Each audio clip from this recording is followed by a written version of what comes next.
Hey, welcome family to My Irreligious Life podcast with your host Jermaine Thomas, aka The Professor. Deconstructing and deconverting from your faith is a very difficult journey. The process can have psychological and emotional implications. Join us as we have a heartwarming and engaging dialogue around this and so much more. Let's get it, family. I'm Dr. Robin DeAngelo, and my work focuses on the question of what does it mean to be white in a society that proclaims race meaningless, yet is profoundly separated by race. And to start this off, I want to draw your attention to the fact that I'm white. So just look at me for a moment, think about it, notice it. And part of being white is that it's a very uncomfortable thing for me to do. And it's taken me many years to be able to draw people's attention to my race and see any significance in it. And that's because as a white person, I was socialized to see race as what they had. I was just a person. I was just a white bread, a Heinz 57. I didn't have race. I was socialized to see race as individual acts of discrimination and prejudice, individual acts that anybody could do to anybody else, and if you did those acts, you were a bad person. And that is why, since I saw myself as a good person, I didn't see myself as connected to racism, and certainly didn't see myself as connected to race. In other words, I didn't have a sense of a racial identity. Today, I understand that I move through the world always and most particularly as a white person. I have a white frame of reference, and I have a white experience. And part of being white is to have that be invisible to us and to be able to live our lives without ever acknowledging that, to see that as non-operative. I now understand racism as a system, as a deeply embedded system, a system that our country was founded on and that all our institutions were created out of. And every institution reinforces this system. And it's a system of unequal power. So let me give you an example. Women in the United States got the right to vote in 1920. And there was only one possible way that we could have gotten the right to vote, and that was for men to give it to us, because we literally were not sitting in the seats of institutional power. We could not give ourselves the right to vote. That doesn't mean that we couldn't have personal power, but we didn't have institutional power. And that's the difference between a system and individual acts. Prior to women's suffrage, I could certainly discriminate against men, I could be unfair to individual men, but my group could not systematically deny men as a group the right to vote. And men controlled all the institutions, and they all worked together to convey the message that women's place was here and men's place was there. And that's the difference between individual prejudice and a system of inequality. So in this field, we think about oppression, or in this case racism, as group prejudice backed by institutional power. And so prior to the civil rights movement, it was fairly socially acceptable for white people to just come out and say, we are superior. My father certainly was comfortable saying that. The great joke of Archie Bunker and all of the family was that he wasn't up with the times and he was still saying things that conveyed this idea. But post-civil rights, it became bad to be racist, right? It became unacceptable to be racist. And that seems like a positive thing, right? Racism's bad. But unfortunately, what it morphed into is to make it impossible for white people to look at racism, because what we hear is, I would have to be a bad person in order to perpetuate racism. It became a moral issue. In addition to years of reflection and study of my own racial identity and how it shapes my life and my experience and my perspectives, I've had the very rare opportunity to, for a living, day in and day out, lead primarily white groups of people in discussions of race and racism. And there are some very predictable patterns that come up in these conversations. And as I listen to these, it's almost like a script, right? That, like, it's almost as if, as white folks, we just pick up this script and we say the same things again and again. And as a sociologist, rather than seeing something that's patterned as meaning therefore it's true, I look at something patterned as very revealing of how we get socialized to see things and to see the world. And then the next question that follows that is, and so how does that function? And when we look around us, we can see that although we have changes since the civil rights movement and we have this idea of racism being bad, we still have the same unequal outcomes by race. By every measure, we have racial inequality. So how do we have such different narratives than we had prior to the civil rights movement and still have unequal outcomes? And as I listen to white folks, my group, repeat these narratives over and over, I got this image of a dock, like a pier, and it's just floating on the water, and that's all the superficial things that we say. And you probably recognize some of these, you hear them, maybe you've said them yourself. I don't see color. I was taught to treat everybody the same.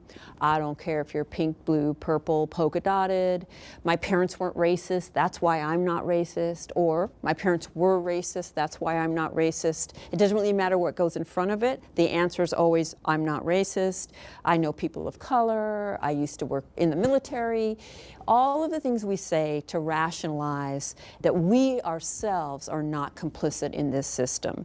Now I want to speak to two of these before I take us below the surface of the dock. And one is this idea that our parents taught us to treat everyone the same. And I am just going to put it out there like this. No, they didn't. That is not humanly possible. Human beings are not objective. You cannot be taught to treat or to see everyone the same. And when you say that, you're indicating that you don't understand how socialization works, which is actually a positive thing in the sense that can direct what you would need to focus on if you want to get deeper understanding. The other one I want to speak to is this common trope of, I don't care if you're pink, purple, polka dotted. If that's in your vocabulary, I would urge you to please drop it and never say it again. Although it isn't intentional, it's actually very demeaning. People don't come in those colors, and what it conveys is that you're not prepared to engage with authenticity. Okay? And that's why I have this image of a dock, right? That's very superficial surface. And for me, in trying to understand how all this works, what it means to be white and live so separate by race, even though I was taught to see myself individually as open-minded and outside of all of this, I've had to go under the surface. And that's why I have this image here now of under the water. You see the pier, the pillars or posts that prop up the surface. Okay?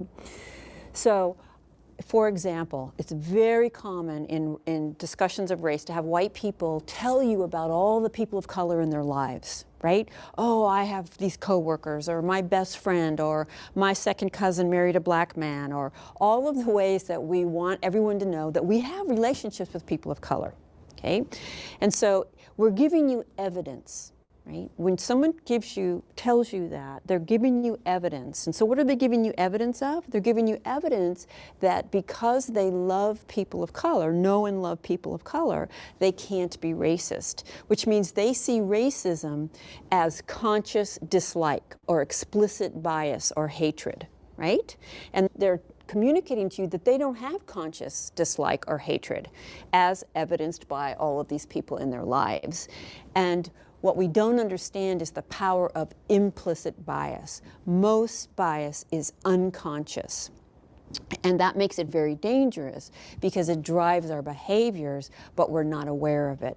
Yes, it's wonderful to have people of color in your life if you're white. Many people, white people, don't have people of color in close relationships. But that doesn't mean your life is free of racism. That doesn't mean you don't have a white experience or a white perspective. And it also doesn't mean that racism will not surface in your relationships with people of color. So if we go underneath and we look at the pillars that are supporting that kind of superficial ways that we're taught to think about racism, we see individualism as a very powerful prop or support, this idea that each of us is unique and outside of socialization. We see universalism, which is kind of the opposite of individualism. Individualism says, why can't we all be different? And universalism says, why can't we all be the same? This is a very popular ideology in religious or faith communities. And I'm not arguing that on a deep spiritual level, we're not all universally the same.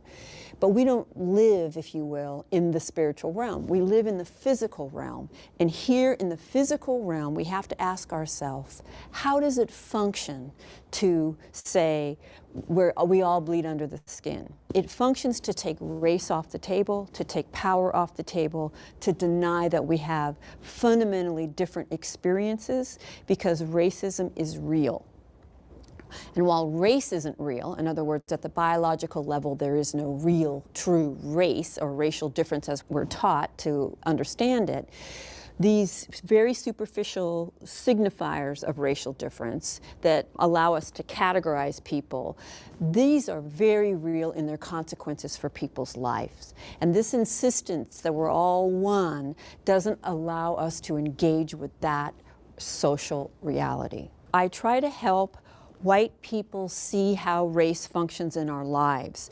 And I try to move us away from the really obvious, evident examples, such as a racist joke or a racist action, or things that would be recognizable to everybody, right? The kinds of acts that cause people like me, meaning people like me, to say, I couldn't possibly be racist, I don't do those things.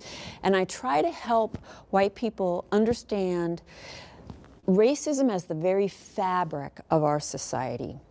And I think the most profound example of everyday racism is segregation. That most white people live in racial segregation. While we may work with people of color, when we go home, people of color are rarely at our dinner table. And I don't mean setting our table. I mean sitting and breaking bread with us, true relationships in our lives. Many people can recognize the explicit, kind of conscious dislike type of racism, racist jokes, racist expressions, the K. But I want to help white people see the everyday racism that's embedded and that we participate in. And I want to look at neighborhood and school segregation as an example. I'm going to start with this app here. These are the app's founders. It's a new app called The Sketch Factor. And what it does is when you go to a new city, you can put in where you are, and it tells you which neighborhoods to avoid because they're sketchy. And of course, sketchy is very much associated with race and class in the white mind. And so now we have the convenience of segregation through an app. We don't actually have to talk to other white people about where are the good neighborhoods and the bad neighborhoods. And that good neighborhood, bad neighborhood, good schools, bad schools discourse is an example of new racism. I don't think it gets by anybody that that is racially coded language. So this way we can come out and police those racial boundaries without ever naming race. But we all know what we're talking about. And I think the most profound way that my life has been shaped by my race is through the power of segregation. Most white people do live in segregation. We choose that segregation, and in a lot of ways we celebrate it. What makes a school good and what makes a neighborhood good? The absence of people of color. That is the way that white people measure the value of their neighborhoods and schools. And while we don't come out and name that, we all know what it is. And so I have had to think very deeply on what it means to have grown up in a primarily white neighborhood, to be born into, to go to school, to study, to learn, to play, to worship, to love, to work, and to die in segregation, and not have one single person who loved, mentored, or guided me convey that there was any loss. And I'm going to repeat that because I think it's very profound and I really want us to sit with it.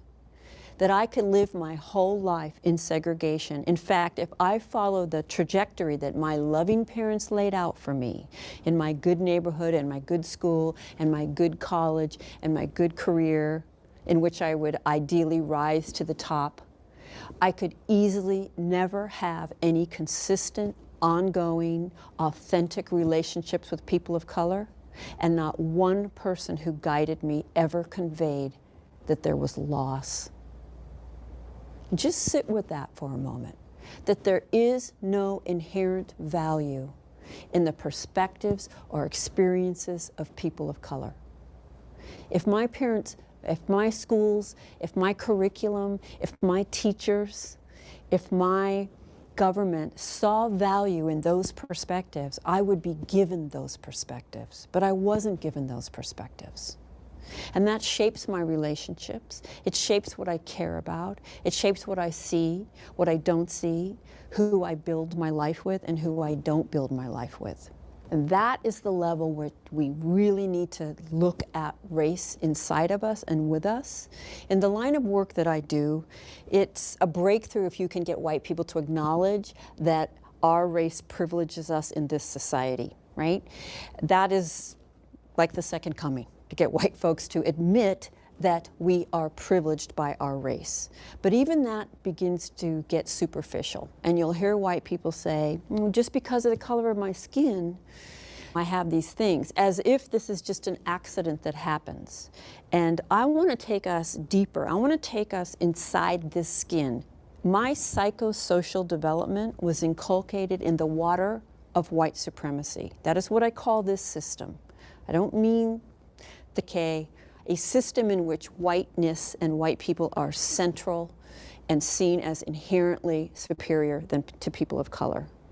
My personality was formed in that water. My worldview was formed in that water. I didn't choose it.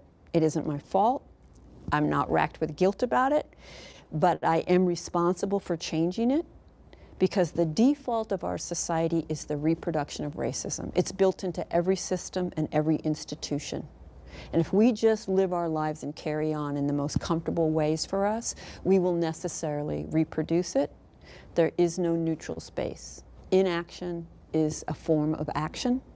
One of the most effective adaptations of racism since the civil rights era is this idea of a racist is a bad person, and if you're not racist, you're a good person. What I call the good-bad binary. And we can all fill it in, right? So if you're a racist, then you're prejudiced and mean-spirited and bigoted and ignorant and Southern and probably drive a pickup truck. So we got some classism in there. This is our racist. And if you're not racist, you're good and you're progressive and you're open-minded and you're educated and you're Northern. And this binary is probably the number one construct that keeps racism today in place and makes it nearly impossible to talk to white people about racism. The defensiveness we have comes from this binary. What we hear is, you just said I was a bad person. And so this binary sets it up to be mutually exclusive. You cannot be a good person and be complicit with racism. So you'll notice in the news when racism gets talked about, they'll bring in the evidence they'll have to defend the person that's being accused of racism is, but he's a really nice person. Because again, it's mutually exclusive. We have to understand racism as a system that we're all a part of. I often, in my trainings, after I've laid out how racism works, I'll ask people of color, how often have you given white people feedback on our inevitable, unaware and unintentional, but inevitable racism, and have that go well for you?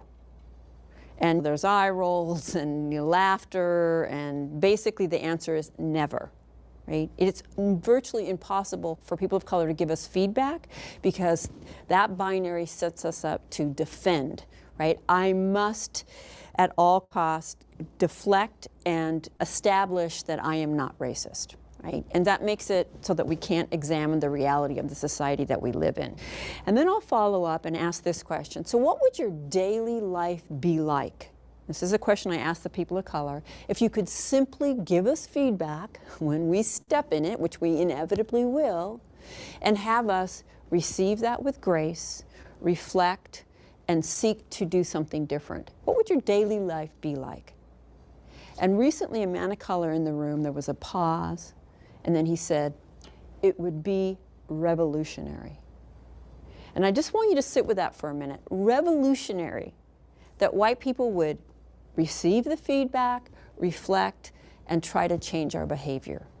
That would be a revolution. And on the one hand, it speaks to how difficult we are, how powerful this binary is to keep us separate from this system in our minds, but also how simple, and that there are material consequences, right, in heart rate and blood pressure and length of life for people of color, from the ways that would lower the kinds of stress that they have every day navigating all of this from us while we deny that anything's happening. Returning to the pillars underneath the dock, now we can label them, right? So we have individualism, we have universalism, right? Individualism, why can't we all be different? Universalism, why can't we all be the same? They both function to take race off the table. We have internalized superiority that no white person can miss. It was not lost on me that fundamentally it is better to be white. I don't want that belief. I didn't ask for that belief, and I've committed my life to challenging it. But 24/7, that is what society reinforces for me. So internalized superiority is also one of the pillars. The good-bad binary is a very foundational pillar holding up new racism. And segregation, the power of segregation to keep this system in place. And for me, by identifying those pillars, it has helped guide me to then how would I challenge each of those things. And so I urge you to take this journey. It is lifelong. It won't be over in my lifetime. I will never be free of all of the investments in this system that I have that I can't see, but I have committed my life to doing my very best to continually challenge it. And I invite you, and in fact, urge you to do the same. All right, family. Thank you for tuning in. Let me stop this. To another episode of My Irreligious Life. I'm your host, Jermaine Thomas, aka the Professor. And I will be doing a presentation on Christian nationalism, whiteness, religion, and politics, and how they all intersect. And the person that you all were just listening to is a sociologist, Robin DiAngelo. She has a book called White Fragility: Why It's So Hard for White People to Talk About Racism. I don't know what's going on with my camera, but if you can hear me, that's great. Just keep following along with me until this thing clears up. I don't know what it is with this platform. I tried a different computer today, hoping that the camera output would be different. Maybe I need to change the camera settings. Let me see if no, it's on there by default. So hopefully this will clear up. I'm gonna go ahead and pivot to another video just to paint the reality of whiteness. Okay, there we go. I think it cleared up. But anyway, if you can hear me, that's great. And if you come in, check in, good morning, say hi. I'm going to pivot to this next video, and then I'm going to come back and give some dialogue. I think there's two things I just want to do in this first part one is to talk about, give a working definition of whiteness, defer to the experts. And I thought that Robin DiAngelo would be perfect to set at the beginning. I'm going to play this other video. It gives examples to what we're talking about. And I do want to preference this. When we reference whiteness, we're not talking about a particular people group per se in that regard, right? We're talking about something that's a construct. We're talking something that's an ideology, if you will, that's institutionalized. And for some it's obvious, and to others it's not always that obvious. And I think Robin DiAngelo speaks to that perfectly on the onset of starting this video. So if you haven't had a chance to go back, when this ends, go back and read and play that. And you can search her on YouTube, and her book is available as well. And I have a copy myself. So I'm gonna pivot to this other video, and then I'm gonna come back and give a brief little dialogue about what whiteness is and what whiteness is not. And then from there, I'll set stage for coming videos, commentary of this sort. But this is part one, and I thank you for tracking with me. You're more than welcome to conversate there in the comment section. I would greatly appreciate that. So let me just cue this up. This next video, going to share that. All right, I'm going to hide myself here in the back scenes, let this play, and then I'll come back in, as I always say, land the plane. All right, thank you for tracking with me, and hold on and listen to this. When Sanu Thadani Israni bought a house in this neighborhood in California's Silicon Valley, she found something disturbing in the fine print of her home deed. The language that I read basically said the only people allowed to live in this community, in these homes, are white, unless you're a servant. The subdivision is called Ladera, and the racist covenants were attached to the deeds of all 500-some homes here. The rules are no longer enforceable or even legal, but they've been on the books since the neighborhood was laid out 70 years ago. And they help illustrate how so many of America's suburbs ended up segregated. It hurts. It hurts to be told you're not welcome. Forget welcome, you're not allowed. It so offended me, I thought this has to be offending everyone who buys property here. Some of Ladera's residents set out to understand how this happened. And it turned out these relics of segregation grew out of a historical moment more often remembered for progressivism and inclusion. I pledge myself to a new deal for the American people. The New Deal programs launched between 1933 and the end of the Second World War transformed society. But Black Americans reaped far fewer benefits from these programs than white Americans. The New Deal expanded government capacities in a way that provided economic rights for people, the right to capital, the right to a job, the right to health care, the right to old age pension. What was problematic is that right was not inclusive. One of the clearest examples of this came when New Deal agencies began insuring affordable home loans. Before backing the loans, agencies mapped communities across the country, dividing them into zones judged to be higher or lower risk for banks. Records show a key factor federal mapmakers used to determine this perceived risk was race.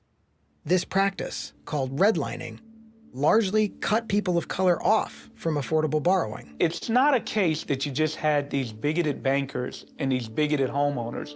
The federal government was culpable. Black people, by design, were excluded from this benefit. It's exactly what happened in Ladera. In the late 1940s, a mixed-race group of about 100 families banded together to build cheap homes near Stanford University.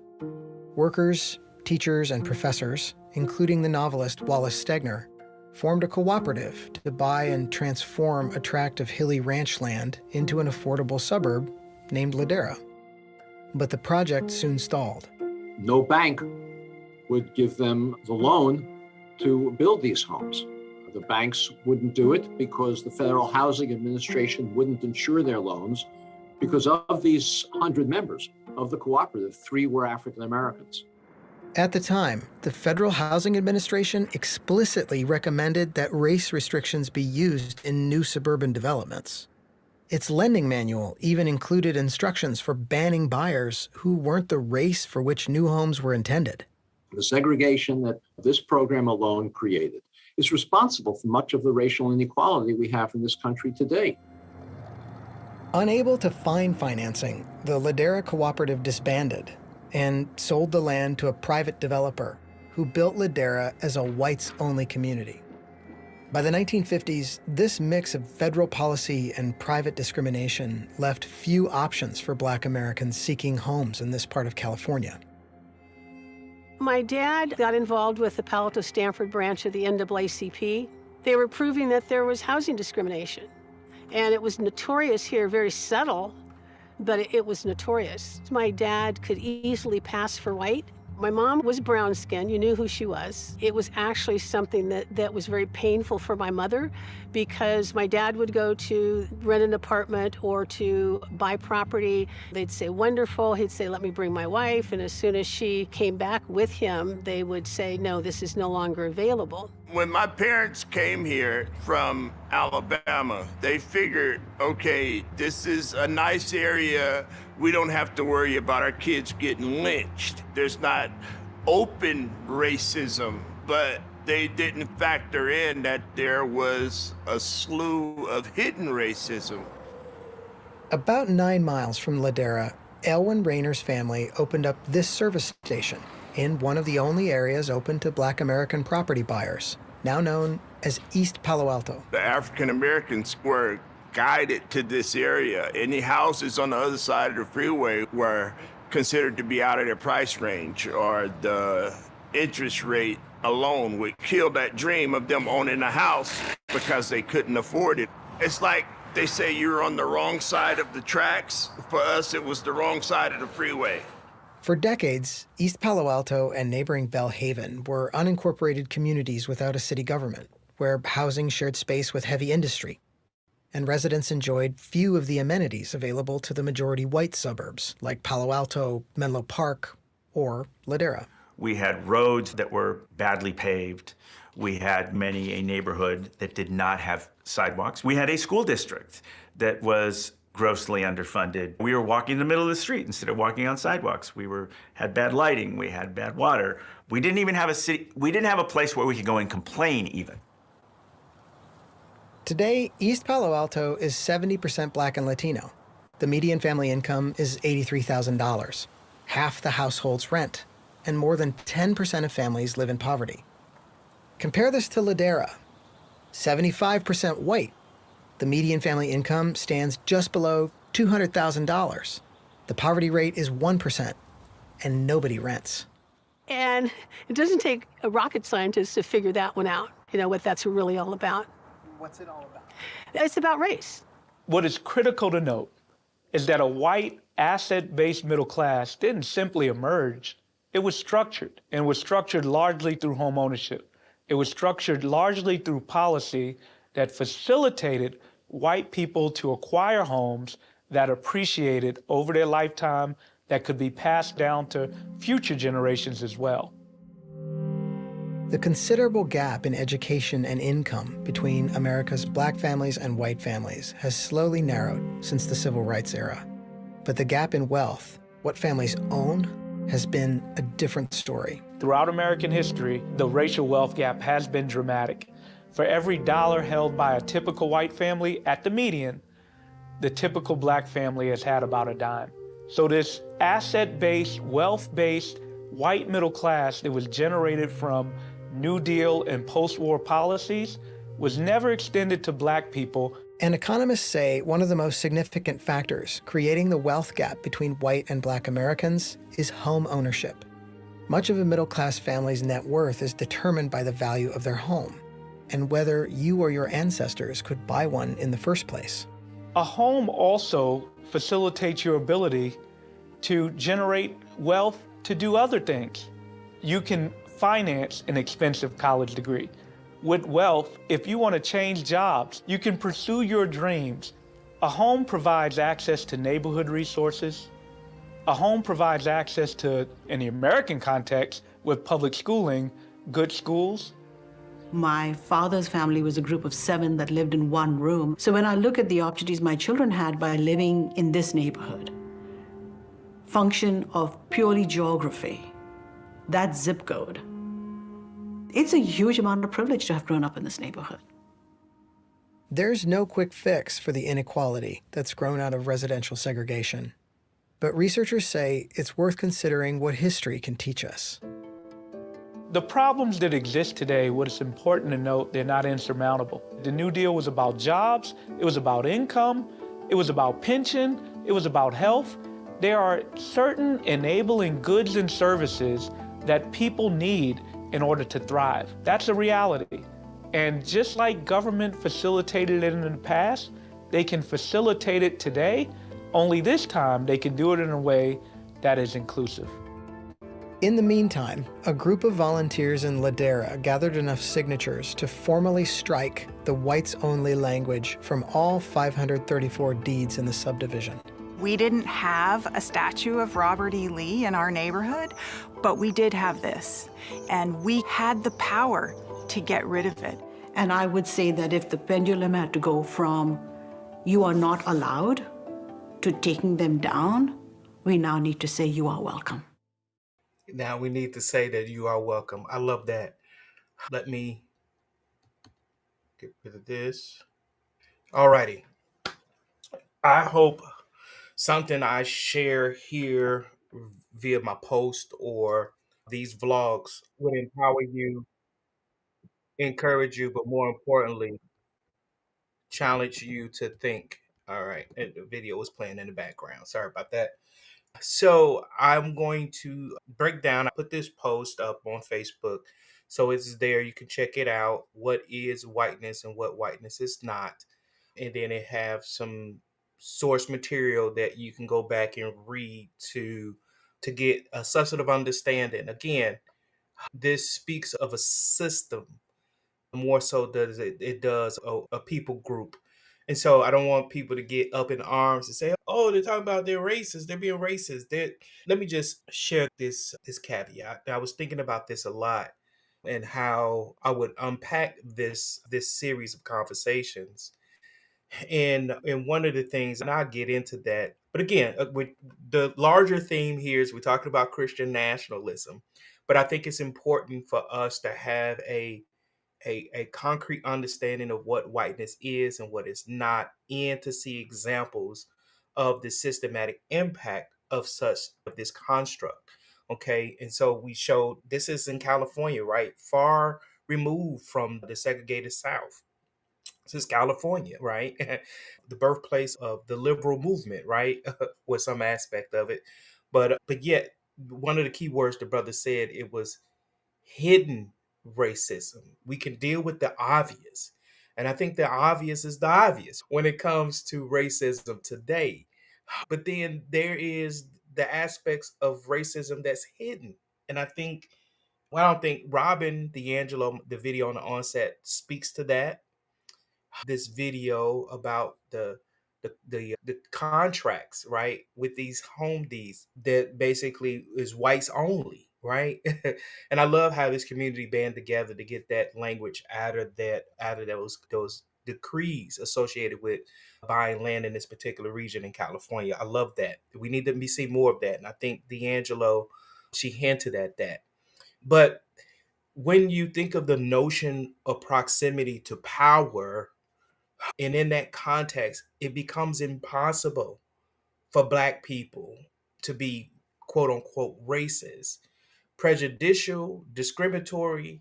Arguably, yes, maybe, but it takes power, distinct power, in those that benefit from it. And D'Angelo spelled it out. In this nation's inception, right? White men and ideals that speak to preserving their notion of power. That's the birthplace of this construct. And every system that was created to benefit the growing, emerging American society within our nation historically did not include indigenous people, and it didn't include people of color. We had to fight for that. And that's hence the reason we had the civil rights movement, okay? To, I guess you could say, to right wrongs. And we're still righting those wrongs. Today, we're still feeling the impact. There's still the wealth gap racially. So there's still some disparities that's there that you can look at systematically. You can take a scientific method model and look at these institutions and systems, right? Whether it's housing, whether it's particular policies and how policies are framed and shaped, the welfare policy. Look at the history of welfare policy. And this is the other part of why I say Christian nationalism, whiteness, politics, and religion. And we'll get into the religion part of things soon, because you can't talk about Christian nationalism without talking about these subsets. And so I hope to give you working definitions, data research relative to these aspects of whiteness, religion, and whiteness, and how they all intersect, right? And how and why we need to be aware of these things. And this is not an attack, assault on white people. This is dealing with an ideology and a concept that's pervasive and that's systematic in our society. And so I know there's conversations that for years, Even when I was in Christian circles, there was always conversations and talks about racial reconciliation. And you already heard Robin say and break down why it's very hard and difficult for white people to talk about racism and the binary ideas that's often associated with that when it comes to conversations around race and racism.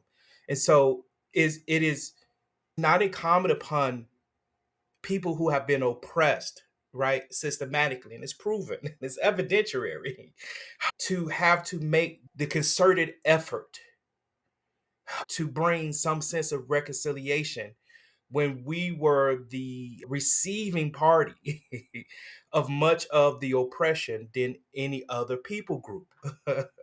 So when we talk about racial reconciliation, foundationally, is going to take for white people to feel comfortable talking about racism. Hence, we have the response, the tools, the mechanisms, diversity, equity, and inclusion paradigms in critical race theory to take a more substantive lens. And D'Angelo in the video, she talks about the pier, right? The floating pier. Oftentimes we take things at the surface. No, you got to dig and go deeper. in critical race theory and other theories that give life to the reality of the harm, the impact of institutional whiteness or systematic systems of oppression and racism, right? It gives us a lens, a working lens to help us go in and unpack these things and deconstruct these things. And so without doing that, there can never be racial reconciliation. I don't care how much prayer, God, you put in that.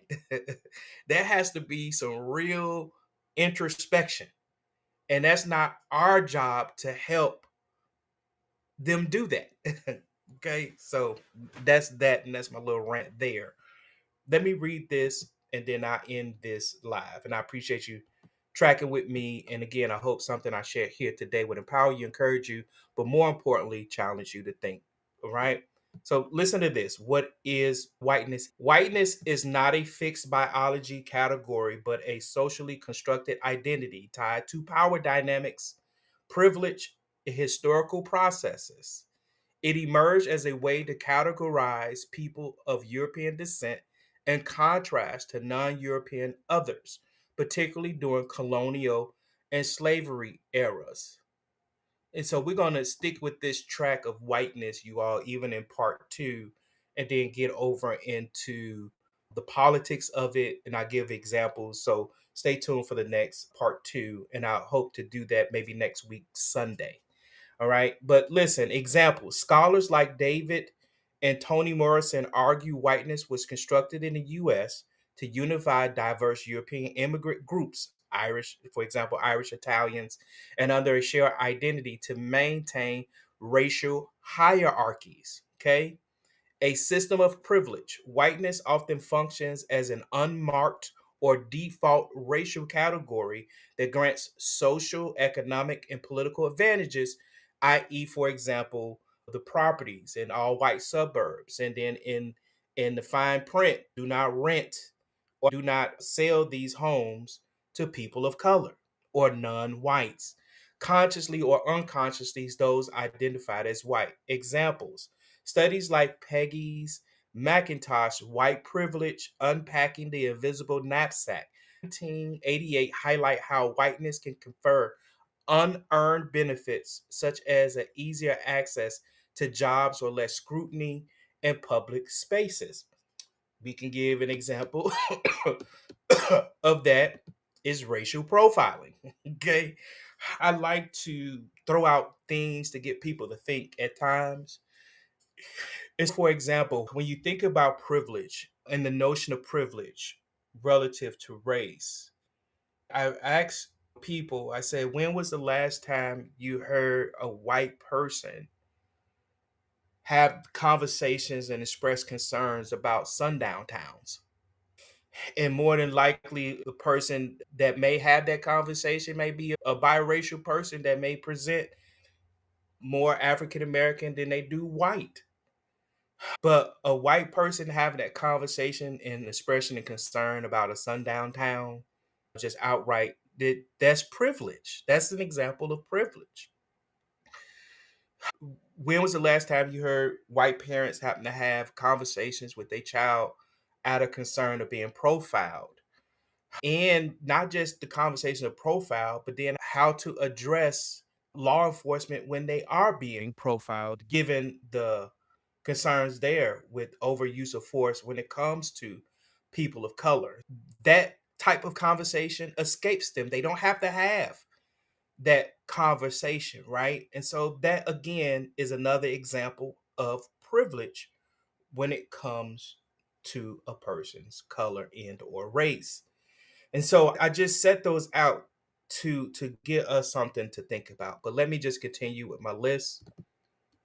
A cultural and historical identity. Whiteness is shaped by cultural norms, values, and histories that vary by region and time. It often emphasizes traits like individualism, meritocracy in Western contexts, though those are not inclusive to white people. Example, in the US, whiteness has been tied to idealized images of suburban life, media representation that center white experiences. And so all you have to do is go back to old commercials that didn't necessarily speak to the economics of black and brown people. It was more so catering to the dominant culture.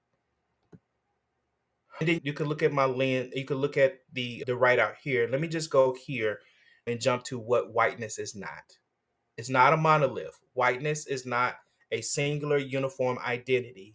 It varies across class, gender, nationality, and culture. For example, a poor white person in the rural Appalachias does not experience whiteness the same way as affluent white persons in urban centers. Example, class based analysis show that whiteness does not guarantee economic success, though it may still confer relative advantages. Whiteness is not inherently evil or malicious. Whiteness as a social category is not synonymous with individual prejudices or malice. It's a structural phenomenon, not a personal failing of every white person. Example, many white individuals actively work against racism, yet still exist within systems shaped by whiteness. Okay, whiteness is not equivalent to being white. Being a white person in terms of racial classification is not the same as actively embodying of upholding whiteness as an ideology or system of dominance. Example, a white person may reject white supremacist ideologies but still benefit from systematic advantages tied to whiteness. Okay. Whiteness is not a biological essence, meaning whiteness is not rooted, inherent to genetic traits or superiority. It is a historical and social category, not a scientific one or biological one for that matter. Okay. Okay. This is important. Whiteness is not universal across cultures. Whiteness is not a global consistent category. In non Western contexts, racial dynamics may prioritize other identities as caste or ethnicity over whiteness. All right. So, again, you can find that on my page to what whiteness is and what whiteness is not. All right. So, this will conclude part one of exploring Christian nationalism here in America. And I want to give us a working definition of whiteness and what that is and what it is not. So that moving forward, when I get into the bigger picture and how it all intersect and tie into Christian nationalism, you'll be more conscious aware of what's happening present day in our society, have more of a discernment, if you will, to hidden racism, the microaggression of racism, how to distinguish these things, how to educate and empower, and to our white allies out there for you to continue to have the conversation and to continue to challenge this paradigm and this ideology of whiteness within our society in the working hand in hand, right, to continue to, despite those in our society today that don't want to have the conversation, that would rather whitewash America's history than to deal with the systematic evidentiary aspects that's still present within our society, you all. And so it's important that we continue to have this conversation. It's important that we continue to have this dialogue. And I encourage pastors and faith spaces to have this conversation and dialogue with your members, and especially in Black and African American faith spaces. But we all can take and do our part relative to this in dismantling these types of systems and ideology that still perpetuate systems of oppression that's still being felt today. Again, I hope something I shared today would empower you, encourage you, but more importantly, challenge you to think. Check me out next week as we dive into part 2 of this subject of Christian nationalism. All right. God bless you. And thank you for tuning in. Bye.